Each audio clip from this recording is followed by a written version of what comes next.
Hello student, welcome on our YouTube channel classroom study. Student, आज का हमारा topic है pre acquisition and post acquisition profits and reserves का क्या meaning है और इनको कैसे कैलकुलेट करते हैं जब आपको कंसोलिडेटेड बैलेंस शीट प्रिपेयर करना हो, और साथ ही इनका क्या अकाउंटिंग ट्रीटमेंट होता है कंसोलिडेटेड बैलेंस शीट में, कहाँ पर रिकॉर्ड करते हैं, अंडर विच हेडिंग। ये सब हम आज की इस वीडियो में डिस्कस करेंगे, तो वीडियो को पूरा देखना ताकि आपका कॉन्सेप्ट अच्छे से क्लियर हो जाए। और ये हमारा कंसोलिडेटेड बैलेंस शीट प्रिपरेशन का थर्ड वीडियो है। 2 वीडियो हम ऑलरेडी बना चुके हैं, जिसमें कि फर्स्ट वीडियो में हमने बात की थी माइनॉरिटी इंटरेस्ट कैलकुलेशन के रिगार्डिंग। सेकंड में बात की हमने कॉस्ट ऑफ कंट्रोल और गुडविल कैलकुलेट कैसे करते हैं या कैपिटल रिजर्व कैसे कैलकुलेट करते हैं। तो अगर आपने वो वीडियो नहीं देखी है तो उनका लिंक डिस्क्रिप्शन में गिवन है, आप वहाँ से देख सकते हैं। तो चलिए आज की वीडियो स्टार्ट करते हैं, बट उससे पहले अगर आप चैनल पर न्यू है तो चैनल को सब्सक्राइब कर लें ताकि आपको सभी अपकमिंग वीडियोज़ की नोटिफिकेशन मिलती रहे। ओके, प्री मीन्स क्या होता है कि प्री मतलब पहले होता है, प्री एक्विजिशन मतलब होल्डिंग कंपनी ने शेयर सब्सिडरी कंपनी में शेयर जब एक्वायर्ड करे हैं ना, उससे पहले के जो भी प्रॉफिट्स हैं, उससे पहले के जो भी रिजर्व्स हैं, those are called pre acquisition profits and reserve. Okay, और जिस डेट से कंपनी ने शेयर एक्वायर्ड किए हैं उस डेट के बाद के जो भी प्रॉफिट्स और रिजर्व्स है, those are called post acquisition profits and post acquisition reserves. Okay, example से बताती हूँ। सपोज कि होल्डिंग कंपनी ने फर्स्ट जन 2020 को शेयर्स परचेज करे हैं, तो और आपका ईयर कब स्टार्ट होता है, 1 अप्रैल 2019 से आपका 31 मार्च 2020 तक ईयर है। ओके, अकाउंटिंग ईयर है। तो 1 जन 2020 से पहले के जितने भी टाइम है, ओके, अप्रैल टू जन कितना हो गया, 9 मंथ्स हो गए। तो 9 मंथ्स का टाइम पीरियड के जो भी प्रॉफिट्स हैं, रिजर्व्स हैं, those are called pre acquisition profits और प्री एक्विजिशन रिजर्व्स। और 1 जन से लेके मार्च तक के जो भी प्रॉफिट्स एंड रिजर्व्स हुए हैं, those are called post acquisition profits and post acquisition reserves. Clear कि जब होल्डिंग कंपनी ने शेयर परचेज करे हैं सब्सिडरी कंपनी के, उस टाइम के बाद के जो भी प्रॉफिट्स हैं कॉल पोस्ट एक्विजिशन, और उससे पहले के जो भी प्रॉफिट्स हैं कॉल प्री एक्विजिशन। तो दोनों के लिए अकाउंटिंग ट्रीटमेंट थोड़ा डिफरेंट है। प्री एक्विजिशन को क्या करते हैं, प्री एक्विजिशन के जो भी प्रॉफिट्स होते हैं वो होल्डिंग कंपनी के लिए कैपिटल नेचर के कंसीडर करते हैं। कैपिटल नेचर का अगर प्रॉफिट है तो कैपिटल प्रॉफिट हो जाएगा, अगर रिजर्व है तो कैपिटल रिजर्व हो जाएगा। ओके, रिजर्व इधर प्रॉफिट, और अगर लॉस है प्री एक्विजिशन में तो फिर कैपिटल लॉस हो जाएगा। और ये जो भी कैपिटल प्रॉफिट या कैपिटल लॉस या कैपिटल रिजर्व हो रहे हैं प्री के, उनको क्या करेंगे, गुडविल में से माइनस कर देते हैं। Goodwill also called cost of control, जो हमने सेकंड वीडियो में सीखा है कैसे कैलकुलेट करते हैं, उसमें से माइनस कर देते हैं। और अगर कैपिटल रिजर्व है तो कैपिटल रिजर्व में प्लस कर देंगे। क्लियर। देन है पोस्ट एक्विजिशन की बात कर लेते हैं। पोस्ट एक्विजिशन के मतलब एक्वायर्ड करने के बाद के जो भी प्रॉफिट्स हैं, रिजर्व्स हैं, उनका क्या अकाउंटिंग ट्रीटमेंट होता है। तो प्री पोस्ट वाले जो भी होते हैं, प्रॉफिट्स हो, रिजर्व्स हो, लॉस हो, कुछ भी हो, those are consider general reserve. Okay, मतलब रेवेन्यू नेचर की कंसिडर करते हैं। रेवेन्यू कैपिटल नहीं होंगे, रेवेन्यू नेचर के होते हैं। तो अब रेवेन्यू नेचर का मान लो प्रॉफिट है आपका, या रिजर्व है, या लॉस है, कुछ भी है, तो उनका अकाउंटिंग ट्रीटमेंट क्या होगा।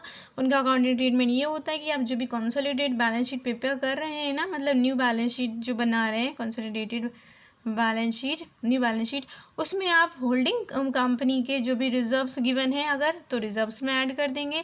प्रॉफिट है तो प्रॉफिट में प्रॉफिट वाला पार्ट ऐड कर देंगे, रिजर्व में रिजर्व वाला पार्ट ऐड कर देंगे, लॉस है तो लॉस में लॉस वाला पार्ट ऐड कर देंगे। अगर प्रॉफिट है और फिर लॉस आ रहा है तो उसमें से उसको माइनस कर देंगे।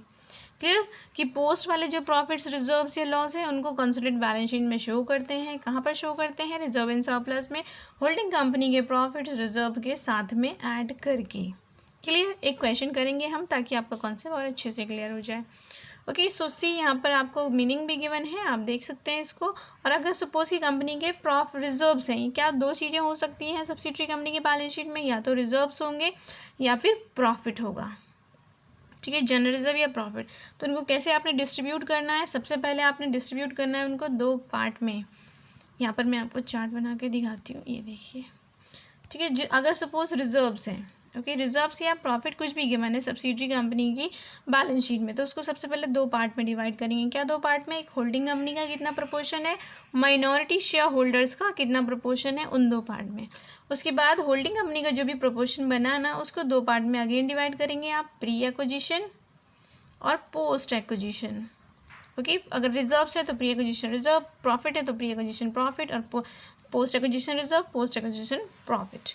ओके, प्री वालों का क्या अकाउंटिंग ट्रीटमेंट होता है, इनको गुडविल में से माइनस करते हैं। ओके, और पोस्ट वालों का क्या होता है, इनको न्यू बैलेंस शीट में रिकॉर्ड करते हैं। कहाँ पर रिकॉर्ड करते हैं, होल्डिंग कंपनी के रिजर्व्स, होल्डिंग कंपनी के प्रॉफिट में ऐड करके रिजर्व इन सरप्लस हेडिंग में। क्लियर, चाहे प्रॉफिट हो रिजर्व हो, दोनों के रिगार्डिंग आपने यही करना है। और माइनॉरिटी शेयर होल्डर का प्री पोस्ट कुछ नहीं होता, उनको तो बैलेंस शीट में जितना भी प्रॉफिट्स या रिजर्व्स गिवन है उसका उनका उतने परसेंट प्रपोर्शन दे देते हैं। क्लियर, तो यहाँ पर आप देख सकते हैं ये रूल है, बाद में आप रीड कर लें, यही है जो मैं आपको समझा रही हूँ।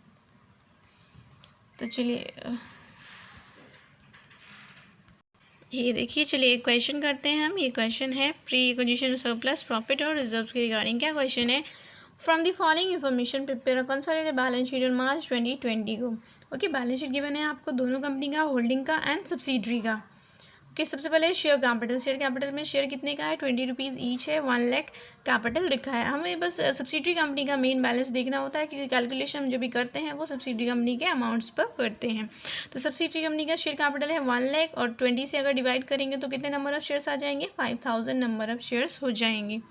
क्लियर, रिजर्व्स है सब्सिडरी कंपनी में भी 20,000 का, सरप्लस है 10,000 का, क्रेडिटर्स हैं दोनों के पास में, और यहाँ पर एसेट्स हैं पीपी प्रॉपर्टी प्लांट इक्विपमेंट, और इन्वेस्टमेंट कितना किया है होल्डिंग कंपनी ने सब्सिडरी कंपनी में। तो इन्वेस्टमेंट किया है, investment in 3000 shares of S, 3000 share लिया, उनके लिए पेमेंट कितना कर रही है, 90,000 कर रही है। और एक्चुअल में किसको कितना पेमेंट करना चाहिए था, अगर 20 ईच का है 3000 शेयर्स के ऊपर 60,000 करना चाहिए था, लेकिन वो 90 कर रहे हैं, तो ऑफकोर्स यहाँ पर क्या हो गया, गुडविल हो गया। चलिए क्वेश्चन देख लेते हैं आगे। पहले S limited acquired shares in S limited on 1 अप्रैल 2019 है ये, when S limited reserve stood 5000 and is surplus 6000। तो एच कंपनी ने ये जो शेयर परचेज किए हैं 3000 एस कंपनी में, कब किए हैं, 1 अप्रैल 2019 को किए हैं। कब, जब हमारा ईयर स्टार्ट हो रहा है उसी डे को, और उस डे को जो सब्सिडरी कंपनी है उसके पास इतना तो रिजर्व है 5000 का, और 6000 का सरप्लस पड़ा हुआ है बैलेंस शीट में। तो क्या है एक्विजिशन, इसका मतलब क्या हुआ कि इस ईयर से पहले ही तो अर्न किया है उसने, प्रीवियस ईयर में अर्न किया है, तो प्रीवियस ईयर में अर्न किया है, इसका मतलब क्या हुआ कि प्री एक्विजिशन रिजर्व्स हैं, प्री एक्विजिशन सरप्लस है। तो एच कंपनी मतलब होल्डिंग कंपनी का शेयर निकाल देंगे डायरेक्टली प्री एक्विजिशन रिजर्व्स में से, प्री एक्विजिशन प्रॉफिट्स में से। पहले रेशियो कैलकुलेट कर लेते हैं कि होल्डिंग कंपनी और माइनॉरिटी कंपनी का क्या इन्वेस्टमेंट रेशियो है। होल्डिंग कंपनी ने कितने शेयर लिए हैं, 3000 शेयर्स लिए हैं, और सब्सिडरी कंपनी ने कितने शेयर्स लिए हैं, 2000 लिए हैं। तो रेशियो क्या हो गया, 3:2 रेशियो हो गया दोनों का। ओके, तो अब होल्डिंग कंपनी का प्री एक्विजिशन प्रॉफिट्स में से, प्री एक्विजिशन रिजर्व्स में से शेयर निकालेंगे प्रपोर्शन, और पोस्ट में से निकालेंगे पोस्ट प्रॉफिट। कैसे मिलेगा पोस्ट रिजर्व्स, ये जो भी गिवन है ना इसमें ये टोटल है। ओके, इसमें प्रीवियस ईयर का जो प्रॉफिट था वो भी एडेड है, करंट ईयर का जो भी प्रॉफिट अर्न किया है वो भी एडेड है। तो उसमें से अगर आप प्री वाला माइनस कर देंगे तो पोस्ट का बचेगा, तो उसमें से फिर उसका शेयर कैलकुलेट कर देंगे। तो चलिए पहले प्री एक्विजिशन का कैलकुलेट कर लेते हैं। ये देखिए प्री एक्विजिशन प्रॉफिट्स, ये है आपका pre acquisition profits also called capital profit, capital reserve. Okay, so वो लिखा है, या फिर आप लिख सकते हैं प्री एक्विजिशन प्रॉफिट्स। तो प्री में हमारे पास सबसे पहले रिजर्व्स के प्रॉफिट गिवन था 6000 का, ये रहा देखिए 6000 का कितना 3/5। ओके, रेशियो क्योंकि उसका कितना है 3/5 है, तो 3/5 कैलकुलेट किया 6000 का, आ गया 3600। देन रिजर्व्स है 5000, तो प्री 5000 का 3/5 किया तो 3000 हो गया। तो टोटल प्रॉफिट कितना हुआ प्री का 6600 पोर्शन मिल रहा है होल्डिंग कंपनी को। क्लियर, अभी प्री वाले को क्या करते हैं, गुडविल में से माइनस करते हैं। ओके, तो गुडविल कैलकुलेट कर लेते हैं। फिर गुडविल कैसे आती है, इन्वेस्टमेंट कितने का किया है और कितना उसको रिसीव हो रहा है। इन्वेस्टमेंट कितना अमाउंट पे कर रही है, यहाँ पर 90,000 पे कर रही है। बैलेंस शीट में देखिए, बैलेंस शीट में ये देखिए बैलेंस शीट में कितना पे कर रही है कंपनी, 90,000 पे कर रही है, जबकि उसका कॉस्ट अमाउंट कितना 60,000 बन रहा था। तो 30,000 यहाँ पर गुडविल आ गया है आपका, ये रहा 30,000 गुडविल आ गया सबसे पहले। उसके बाद ये जो प्री का प्रॉफिट था उसको माइनस कर देंगे। Okay, capital profit capital reserve को माइनस कर देते हैं, तो माइनस करते हैं तो आपका एक्चुअल गुडविल आ गया 23,400। अब इसको क्या करेंगे, जो बैलेंस शीट बनाएंगे new balance sheet consolidated balance sheet, उसमें शो करेंगे under the heading intangible assets के नेम से, क्योंकि गुडविल क्या होती है, इंटेंजिबल एसेट्स होती है। तो इंटेंजिबल एसेट्स आ जाएगा आपका कितना 23,400 का। ओके, तो प्री एक्विजिशन प्रॉफिट हमने कैलकुलेट कर लिया, उसको एडजस्ट भी कर दिया गुडविल से। अब पोस्ट एक्विजिशन वाला प्रॉफिट कैलकुलेट कर लेते हैं। Post acquisition profit also called post revenue profit और रेवेन्यू रिजर्व। तो कैसे आएगा, बैलेंस शीट में टोटल प्रॉफिट आपको जो गिवन है उसमें से ये प्री वाला माइनस कर देंगे। यहाँ पर देख लीजिए एक बार अमाउंट, ये देखिए प्री का सरप्लस है 10,000 और रिजर्व है 20,000, तो इनमें से ये जो भी हैं ओपनिंग वाले वो माइनस कर देंगे, सरप्लस में से सरप्लस का, रिजर्व्स में से रिजर्व्स का अमाउंट माइनस कर देंगे और फिर जो भी अमाउंट आएगा उसका उतना प्रोपोर्शन कैलकुलेट करेंगे। ये देखिए यहाँ पर सबसे पहले प्रॉफिट कितना गिवन है बैलेंस शीट में 10,000, प्री का है 6,000, माइनस कर दिया 4,000 आ गया टोटल प्रॉफिट। 4,000 में से होल्डिंग कंपनी का शेयर कैलकुलेट किया 3/5 दैट इज़ 2,400 आ गया, ठीक है। और रिजर्व्स का भी सेम करेंगे, रिजर्व बैलेंस शीट में गिवन है 20,000, प्री वाले हैं 5,000, माइनस किया तो 15,000 टोटल प्रॉफिट बचे पोस्ट के, उसमें से उसका होल्डिंग कंपनी का शेयर कैलकुलेट कर दिया तो 9,000 पोस्ट रिजर्व्स हो जाएंगे। अब ये पोस्ट प्रॉफिट 2,400 और पोस्ट रिजर्व जो 9,000 है इनका क्या करेंगे, कंसोलिडेटेड बैलेंस शीट में, कंसोलिडेटेड बैलेंस शीट में इनको जो होल्डिंग कंपनी के रिजर्व्स है, होल्डिंग कंपनी का प्रॉफिट है, ठीक है, रिजर्व में रिजर्व वाला बैलेंस ऐड कर देंगे, ये है रिजर्व्स, और प्रॉफिट में प्रॉफिट वाला पोर्शन ऐड करके न्यू बैलेंस शीट में शो कर देंगे। तो यहाँ पर देख लेते हैं होल्डिंग कंपनी का कितना प्रॉफिट है, कितना रिजर्व्स है। ये रहा होल्डिंग कंपनी का रिजर्व्स है 60,000, तो 60,000 में 9,000 था रिजर्व का बैलेंस, ऐड कर दिया 69,000 आ जाएगा, और सरप्लस 20,000 है, 20,000 में 2,400 ऐड कर देंगे पोस्ट प्रॉफिट तो 22,400 आ जाएगा, और दोनों को ऐड करने के बाद रिजर्व एंड सरप्लस का बैलेंस आपका कैलकुलेट हो जाएगा। ओके, एक बार कंफर्म कर लेते हैं, सही बोला है, 9,000 है आपका देखो रिजर्व्स और 2,400 है ये, क्लियर। देन प्री कैलकुलेट कर लिया, पोस्ट कैलकुलेट कर लिया, गुडविल में से एडजस्ट भी कर दिया है। उसके बाद अब क्या करना है, माइनॉरिटी इंटरेस्ट कैलकुलेट करते हैं। माइनॉरिटी इंटरेस्ट कैसे कैलकुलेट होता है ये हमने प्रीवियस वीडियो में देखा है, यहाँ पर भी देख लेते हैं। 2,000 शेयर्स माइनॉरिटी शेयर होल्डर के पास है, 20 रुपीज़ ईच, मतलब 40,000 हो गया। टोटल 5,000 थे ना, 5,000 में से 3,000 तो होल्डिंग ने लिए हैं, बचे कितने 2,000, तो 2,000 किसके हैं, माइनॉरिटी शेयर होल्डर्स के हैं। और कितने रुपए का एक शेयर है आपका, 20 ईच है, तो 40,000 शेयर कैपिटल अमाउंट हो गया। देन बैलेंस शीट में जो भी कैपिटल प्रॉफिट गिवन होते हैं ना उसका डायरेक्ट प्रोपोर्शन कैलकुलेट कर देते हैं। तो क्या बैलेंस शीट में हमारे पास प्रॉफिट गिवन है सब्सिडरी कंपनी का 10,000 और रिजर्व्स गिवन है सब्सिडरी के 20,000, तो उनका 2/5 कैलकुलेट कर दिया रेशियो जो अभी हमने सबसे पहले कैलकुलेट किया था। तो टोटल शेयर आ गया आपका माइनॉरिटी शेयर होल्डर का 52,000। माइनॉरिटी शेयर होल्डर कहाँ रिकॉर्ड करते हैं, बैलेंस शीट में थर्ड हेडिंग होता है आपका minority share holder, minority interest name से लिख देंगे। चलिए बैलेंस शीट दिखा देते हैं मैं आपको आंसर, ये देखिए। तो बैलेंस शीट में सबसे पहले आता है शेयर कैपिटल। अब ये शेयर कैपिटल कौन सा है, ये शेयर कैपिटल है सिर्फ होल्डिंग कंपनी का, ओके, ऑलवेज होल्डिंग कंपनी का आएगा, सब्सिडरी कंपनी का नहीं आएगा। ये देखिए बैलेंस शीट यहाँ पर, ये है बैलेंस शीट, ठीक है, यहाँ पर 2 लाख है होल्डिंग कंपनी का, सिर्फ वही लिखेंगे। Okay, reserve and surplus, reserve and surplus अभी कैलकुलेट किया हमने, क्या होल्डिंग कंपनी के जो भी प्रॉफिट्स एंड रिजर्व्स हैं उनमें ऐड करने के बाद, ये नोट्स टू अकाउंट में देख सकते हैं। होल्डिंग कंपनी का रिजर्व है 60,000 उस, और एस कंपनी से मिला है उसे 9,000, टोटल हो गया 69,000। होल्डिंग कंपनी का प्रॉफिट है 20,000 और एस कंपनी से मिल रहा है उसे 22,400, तो टोटल हो गया 22,400, टोटल बैलेंस आ गया 91,400 रिजर्व एंड सरप्लस का बैलेंस। उसके बाद थर्ड होता है हमारा माइनॉरिटी इंटरेस्ट, माइनॉरिटी इंटरेस्ट अभी कैलकुलेट किया 52,000 वो हो गया। बाकी सबको एज इट इज़ ऐड करके लिख देंगे क्योंकि उनके रिगार्डिंग एडजस्टमेंट करने के लिए कुछ नहीं बोला है क्वेश्चन में। ओके, बाकी क्या है, जैसे क्रेडिटर्स है तो क्रेडिटर को दोनों को ऐड कर देंगे, मतलब 50,000 आ जाएंगे। प्लांट एंड मशीनरी ये भी सेम दोनों को ऐड कर देंगे, 2,20,000 प्लस 150 तो हो गया आपका 3,70,000। और इन्वेस्टमेंट नहीं आएगा क्योंकि ये इन्वेस्टमेंट और ये शेयर कैपिटल कट गए हैं। ओके, सो ये आपका बैलेंस शीट प्रिपेयर हो गया, consolidate balance sheet. Clear, I hope clear हो गया होगा। Capital pre acquisition profit, pre acquisition reserves क्या होते हैं, उनका क्या अकाउंटिंग ट्रीटमेंट होता है, पोस्ट एक्विजिशन रिजर्व्स का क्या अकाउंटिंग ट्रीटमेंट होता है। अब एक लॉस का क्वेश्चन कर लेते हैं जिसमें प्री एक्विजिशन लॉस होगा और प्रॉफिट होगा। ओके, ये लॉस है, प्री एक्विजिशन अगर लॉस है तो लॉस को क्या करेंगे, गुडविल जो हम कैलकुलेट करते हैं, देखो प्रॉफिट को माइनस कर रहे थे तो लॉस को क्या करेंगे, ऐड करेंगे, प्री एक्विजिशन अगर लॉस है तो। और अगर सपोज आपको कैपिटल रिजर्व गिवन है, कैपिटल रिजर्व में क्या करते हैं, कैपिटल रिजर्व में प्रॉफिट ऐड करते हैं और लॉस को क्या करेंगे, प्रॉफिट ऐड करते हैं, लॉस को माइनस करेंगे। चलिए क्वेश्चन देख लेते हैं। माइनॉरिटी शेयर होल्डर का सेम है, कुछ नहीं करना उसमें, जैसे अभी प्रीवियसली कैलकुलेट किया सेम वैसे ही। Balance sheet of H limited and subsidiary company on March 2021 as follows given है। बैलेंस शीट में क्या है, शेयर कैपिटल है ₹1 ईच शेयर है, ओके 6,000, तो 6,000 ही नंबर ऑफ शेयर्स हो जाएंगे। और रिजर्व, जनरल रिजर्व नहीं है सब्सिडी कंपनी के पास, सरप्लस गिवन है 1,800 का। क्रेडिटर्स हैं और आपके एसेट्स में टेंजिबल एसेट्स है 16,000 10,000 और इन्वेस्टमेंट है, इन्वेस्टमेंट कितना 4,000 शेयर लिए हैं होल्डिंग कंपनी ने, कितने में से 6,000 में से 4,000 लिए हैं, तो मतलब 2,000 के माइनॉरिटी शेयर होल्डर भी हैं। तो ये देखो यहाँ पर रेशो कैलकुलेट कर लिया, 2:1 रेशो आ गया इसका मतलब। और कितना पेमेंट कर रहे हैं, 4000 के लिए 4000 ही दे रही है कंपनी, तो कोई भी गुडविल नहीं है, कोई भी कैपिटल रिजर्व नहीं है। But pre acquisition profit and reserves को देखने के बाद पता चलेगा हो रहा है या नहीं। सो सी यहाँ पर नीचे क्या लगेगा, the shares were purchase by holding company in subsidiary company on 30 सितंबर 2019 को। अब देखो यहाँ पर सितंबर में परचेज किया है। ओके, एक तो प्रीवियस ईयर के जो भी प्रॉफिट्स होंगे, लॉस होंगे, वो भी प्री एक्विजिशन होंगे, और इस ईयर जो हमारा 2019-20 है ना, इस ईयर में भी जो भी प्रॉफिट हुआ है, लॉस हुआ होगा, वो उसका भी प्री पोस्ट करेंगे। ठीक है, डबल हो जाएगा। एक तो 2018-19 का जो था वो तो पूरा प्री का प्री होगा, राइट, और जो 2019-20 में जो भी अर्न किया है उसको भी प्री पोस्ट में डिवाइड करेंगे। तो यहाँ पर देख लीजिए, 1 अप्रैल 2019 profit and loss statement of the company shows a loss 3000। ठीक है, मतलब अप्रैल 2019 को लॉस है कंपनी की बैलेंस शीट में 3000 को, उसका मतलब क्या है, प्रीवियस ईयर से रिलेटेड है, 18-19 का लॉस है।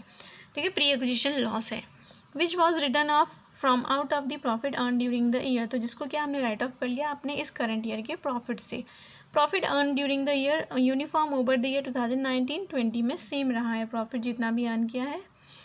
Prepare the consolidated balance sheet and working note. Okay, तो बैलेंस शीट में हमारे पास कितना प्रॉफिट गिवन है, ये देखो 1800 गिवन है। तो 1800 कैसे, 3000 को राइट ऑफ करने के बाद दिया हो, इसका मतलब प्रॉफिट कितना हुआ होगा आपको, 4800 का प्रॉफिट हुआ है इस ईयर में।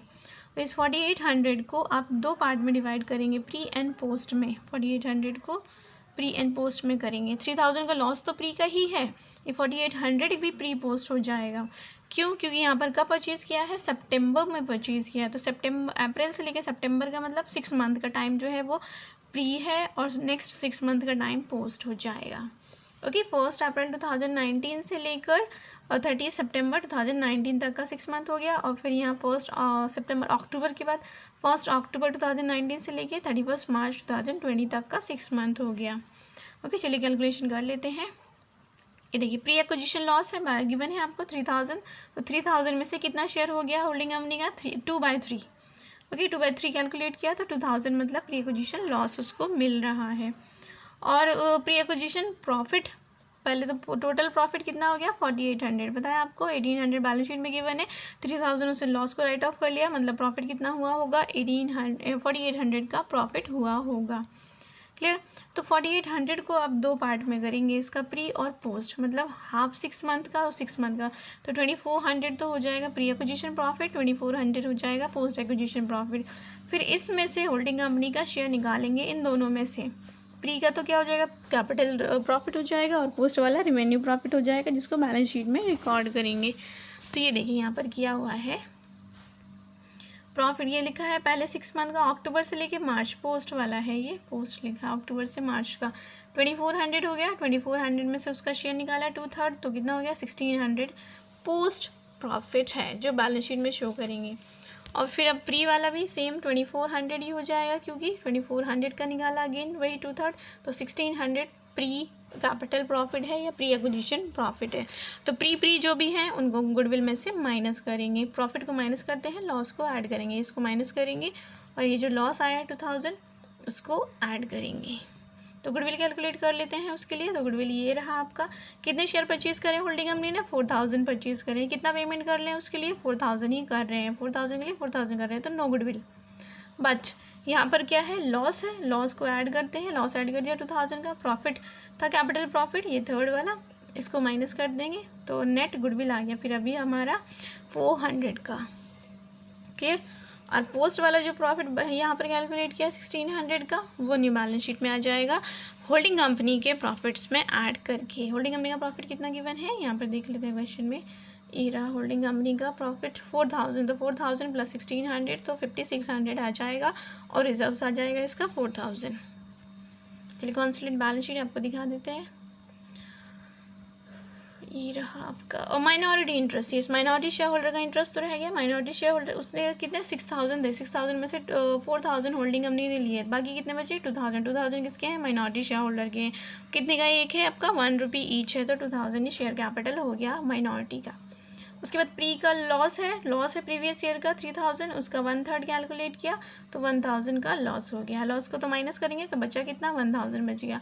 अब प्रॉफिट हुआ है कितना इस ईयर में हमारे पास, 4800, तो 4800 का अगेन 1/3 निकाला, प्रॉफिट को ऐड करते हैं, ऐड कर दिया तो कितना मिलेगा, मतलब माइनॉरिटी शेयर होल्डर को 2600 मिलेगा माइनॉरिटी शेयर होल्डर्स को। न्यू बैलेंस शीट में, कंसर्न बैलेंस शीट में आप लिखेंगे माइनॉरिटी इंटरेस्ट 2600। ये रहा आपकी बैलेंस शीट। देखिए शेयर कैपिटल है सिर्फ एच की, ओके सिर्फ एच की लिखेंगे। आप क्वेश्चन में जाके देख सकते हैं वापस। रिजर्व एंड सरप्लस में होल्डिंग कंपनी के जो भी रिजर्व्स हैं सरप्लस हैं उनमें उसको सब्सिडरी कंपनी से जो मिला है पोस्ट वाला उसको ऐड किया गया है। यहाँ पर देख लीजिए डिटेल, रिजर्व्स है और सरप्लस है होल्डिंग का और उसको सब्सिडरी कंपनी से मिल रहा है 1600, ऐड किया 9600 हो गया। माइनॉरिटी इंटरेस्ट कैलकुलेट कर लिया हमने, 2600 आया है वो रिकॉर्ड कर देंगे। ट्रेड पेबल्स हैं उनके रिगार्डिंग कुछ नहीं बोला है तो सिंपली ऐड करके रिकॉर्ड कर देंगे।